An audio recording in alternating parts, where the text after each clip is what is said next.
Lịch sử không chỉ là những con số khô khan, mà là dòng máu chảy xuyên suốt ngàn năm, là những quyết định làm thay đổi vận mệnh cả một dân tộc. Khi khói lửa chiến tranh Quân Tần vừa dứt, một cuộc đại di dân lịch sử đã diễn ra, đặt nền móng cho tòa thành kỳ vĩ nhất Đông Nam Á cổ đại. Tại sao lại là Phong Khê? Và những địa tầng đá tảng nghìn năm của thành Cổ Loa đang che giấu bí mật gì? Chào mừng quý vị quay trở lại với Vạn Cảnh Hữu Tình hôm nay, chúng ta cùng giải mã tập 11, Kỷ Nguyên Âu Lạc và thành Cổ Loa.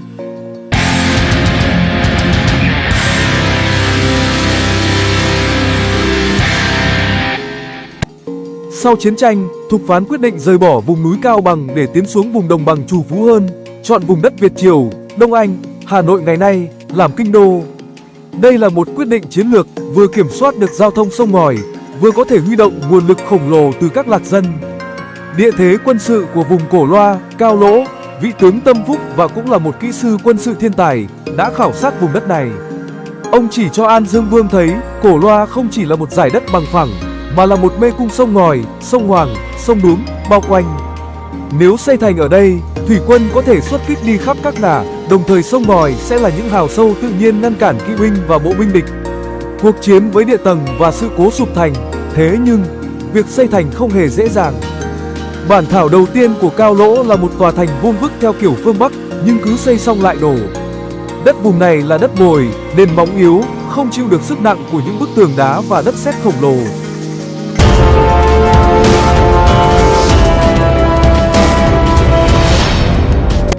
Các lạc tướng phụ trách xây dựng báo cáo về, có những đoạn thành vừa đắp xong đêm trước, sáng sau đã sụt xuống hào sâu.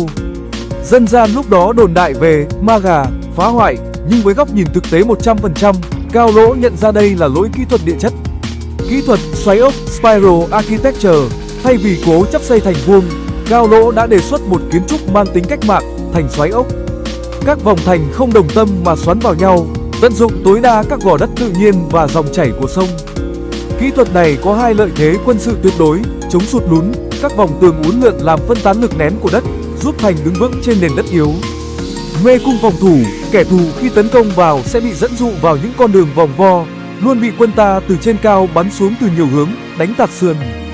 Hàng vạn dân phu và binh sĩ được huy động, họ không chỉ đắp đất mà còn sử dụng kỹ thuật kết cấu hỗn hợp, bên dưới là những lớp cọc gỗ lim đóng sâu xuống bùn, bên trên là đất sét luyện kỹ trộn với vỏ sò, đá tảng.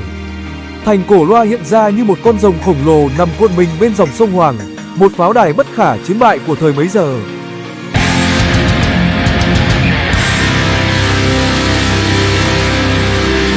Khi tòa thành xoáy ốc đã dần định hình, Cao Lỗ nhận thấy một vấn đề, thành rộng, quân dàn mỏng thì khó thủ.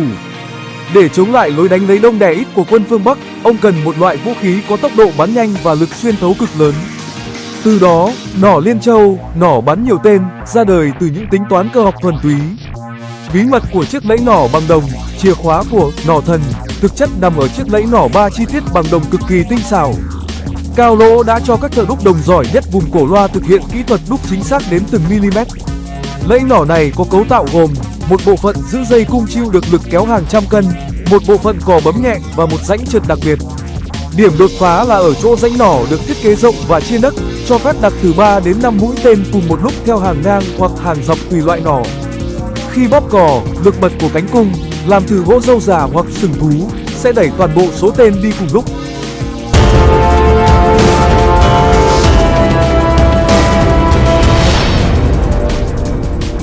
Kỹ thuật chế tạo mũi tên độc, sát thủ, người Âu Lạc thời này đã đạt đến đỉnh cao về luyện kim. Mũi tên Cổ Loa không phải loại mũi tên dẹt thông thường mà là mũi tên ba cạnh. Khí đường học thiết kế ba cạnh giúp mũi tên xoay tròn trong không khí, giữ đường bay cực thẳng và xa, đạt tới hơn 200 sải tay. Sát thương, vết thương do mũi tên ba cạnh gây ra rất khó cầm máu và có khả năng xuyên thủng các lớp giáp da hoặc khiên gỗ mỏng. Sản xuất hàng loạt tại khu vực Cầu Vực, Cổ Loa, Cao Lỗ thiết lập những xưởng đúc quy mô lớn với các khuôn đồng đúc một lần ra hàng chục mũi tên. Khám báo quân sự ghi nhận kho chứa vũ khí của Loa Thành luôn dự trữ hàng vạn mũi tên sẵn sàng cho chiến tranh. Cuộc thử nghiệm thực tế, trên mặt thành Cổ Loa, Cao Lỗ cho dựng những bia gỗ bọc da trâu cách xa 150 bước chân. Một toán lính 10 người sử dụng nỏ cải tiến có thể tạo ra mật độ hỏa lực tương đương với 50 người dùng cung thường. Khi An Dương Vương chứng kiến một lần bóp cò mà 3 mũi tên găm sâu vào tấm khiên gỗ, ông hiểu rằng đây chính là vũ khí răn đe, khiến quân Triệu Đà không dám khinh suất. Sức mạnh của nỏ không đến từ phép thuật, mà đến từ kỹ thuật đúc chính xác và tư duy hiệp đồng tác chiến.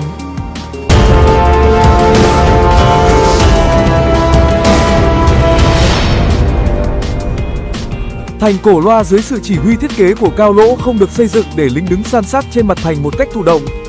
Thay vào đó, nó là một hệ thống phòng thủ chủ động, nơi mỗi khúc quanh của vòng thành xoáy ốc đều được tính toán để tối ưu hóa tầm bắn của nỏ Liên Châu. Bố trí ụ hỏa lực trên mặt thành, dọc theo các vòng thành ngoại và thành trung, Cao Lỗ cho xây dựng các ụ hỏa lực lồi ra phía ngoài, gọi là các pháo đài gò. Tại mỗi ụ này, một đội nỏ gồm 5 người được túc trực 24/24. Vị trí chiến lược, các ụ này được đặt tại những khúc cua của vòng xoáy.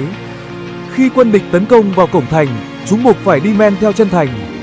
Lúc đó, chúng sẽ bị nỏ Liên Châu từ 2 đến 3 ụ hỏa lực khác nhau bắn tạt sườn. Kẻ địch không chỉ đối đầu với quân trước mặt mà còn bị trút hỏa lực từ bên hông và phía sau. Cấu trúc ụ, mỗi ụ có rào gỗ kiên cố che chắn, bên trong đặt các giá đỡ nỏ cố định. Loại nỏ lớn nhất, đại nỏ, được gắn trực tiếp vào bệ gỗ xoay, có thể bắn ra 10 mũi tên một lúc để quét sạch các đội hình bộ binh tập trung. Hệ thống hào thành thủy trận ngầm, điểm thực tế nhất của Cổ Loa chính là hệ thống hào nước bao quanh cả 3 vòng thành.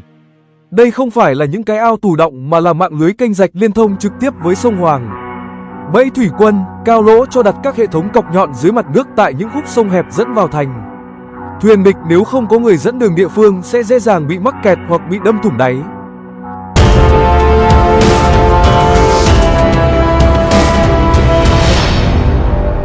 Sự cơ động, phía trong hào thành luôn có các toán thủy binh cơ động trên thuyền độc mộc.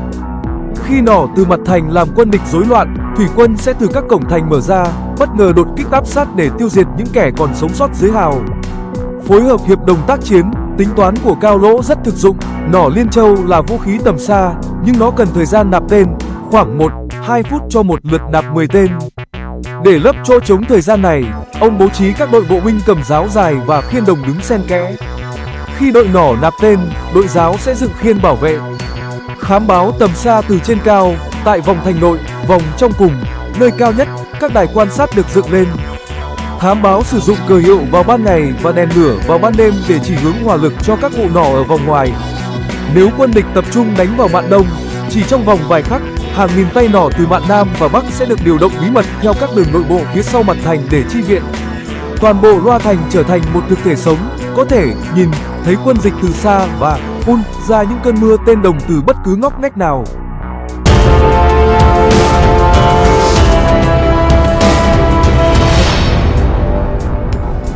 Với tòa thành xoáy ốc kiên cố và đội quân thần nỏ tinh nhuệ, Âu Lạc trở thành một cường quốc quân sự thực thụ ở phương Nam.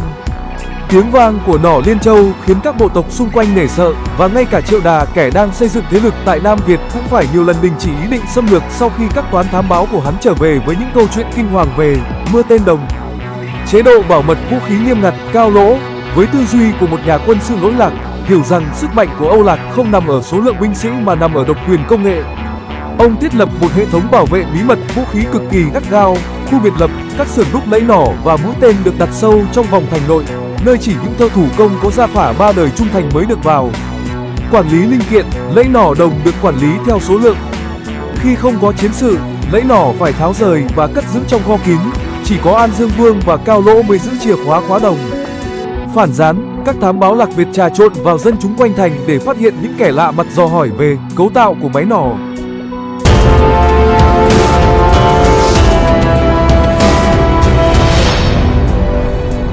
Lời cảnh báo của Cao Lỗ trong một buổi đại triều, khi An Dương Vương đang tự mãn với sức mạnh của loa thành, Cao Lỗ đã thẳng thắn dâng sớ cảnh báo. Ông nói, thành cao không sợ giặc đánh ngoài, chỉ sợ giặc phá trong. Nỏ thần lợi hại nhờ cái lẫy mất đi thì nỏ chỉ còn là khúc gỗ. Kẻ thù không thể thắng ta bằng giáo mác, chúng sẽ thắng ta bằng mưu hèn và lòng tham của những kẻ cận thần. An Dương Vương lúc đó dù nghe nhưng bắt đầu có sự chủ quan. Ông tin rằng tòa thành 3 lớp hào sâu kia là bất khả xâm phạm. Ông bắt đầu nới lỏng các quy định kiểm soát người ngoại quốc vào giao thương, tạo kẽ hở cho những âm mưu gián điệp tinh vi bắt đầu nhen nhóm. Kết thúc tập 11, tập phim khép lại với hình ảnh Cao Lỗ đứng trên bờ thành cao nhất, nhìn ra hướng sông Hoàng. Gió thổi mạnh, ông tay vuốt ve chiếc lẫy nỏ đồng lấp lánh sắc xanh. Phía xa chân trời, những đám mây đen từ phương Bắc, phía quân Triệu Đà, bắt đầu kéo về. Âu Lạc đang ở đỉnh cao vinh quang, nhưng bóng tối của những âm mưu chính trị và gián điệp bắt đầu bao trùm.